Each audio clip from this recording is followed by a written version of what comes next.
কিছুক্ষণ আগেই বনগাঁয় ঘটল ভয়াবহ বাস দুর্ঘটনা। ভয়াবহ এই দুর্ঘটনায় আহত ও নিহত বহু যাত্রী। চলছে জোর কদমে উদ্ধার কাজ।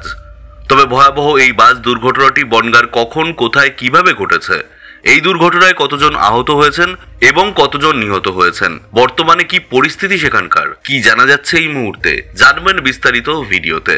তাই অবশ্যই ভিডিওটি শেষ পর্যন্ত দেখবেন এবং আপনি আপনার জেলার নাম ভিডিওর কমেন্ট বক্সে কমেন্ট করে আমাদের জানিয়ে দেবেন।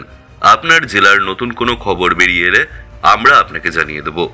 একটা ছোট্ট অনুরোধ আপনার কাছে, ভিডিওটিতে একটি লাইক করবেন এবং আপনি এই চ্যানেলটিতে নতুন হলে চ্যানেলটিকে সাবস্ক্রাইব করে পাশের বেল বাটনটি বাজিয়ে দেবেন পরবর্তী খবরগুলো সবার আগে দেখার জন্য। আজ সকালে বনগাঁ বাগদা সড়কের চাঁদা রায়পুর এলাকায় একটি যাত্রীবাহী বাস দুর্ঘটনার কবলে পড়ে।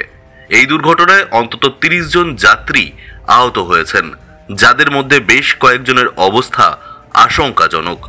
স্থানীয় সূত্রে জানা গেছে, সকাল 9:30 নাগাদ বাগদার বয়রা থেকে বনগাঁগামী 92 রুটের বাসটি নিয়ন্ত্রণ হারিয়ে রাস্তার পাশে গাছে ধাক্কা মারে।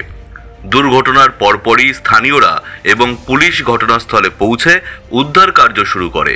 বাসের চালক সহ অনেক যাত্রী গুরুতর আহত হয়েছেন এই দুর্ঘটনায়। আহতদের চিকিৎসার জন্য স্থানীয় হাসপাতালে নিয়ে যাওয়া হয়েছে। ক্রেনের সাহায্যে বাসটি সরিয়ে আহতদের উদ্ধার করা হয়েছে। তবে ভয়াবহ এই দুর্ঘটনায় এখনও পর্যন্ত প্রাণহানির কোনো খবর পাওয়া যায়নি। যাত্রী ও স্থানীয়দের অভিযোগ, দীর্ঘদিন ধরে বনগাঁ বাগদা সড়কের বেহাল দশা। রাস্তায় বড় বড় গর্ত থাকার কারণেই প্রায়শই ছোট বড় দুর্ঘটনা ঘটে থাকে। তাদের দাবি, এদিন গর্ত বাঁচাতে গিয়েই বাসটি নিয়ন্ত্রণ হারিয়ে ফেলে। এই বিষয়ে প্রশাসনের কাছে বারবার আবেদন করা হলেও কোনো সুরাহা করা হয়নি বলেই অভিযোগ উঠেছে। ভয়াবহ এই দুর্ঘটনায় প্রশাসনের গাফিলতিকেই দায়ী করেছেন যাত্রীরা।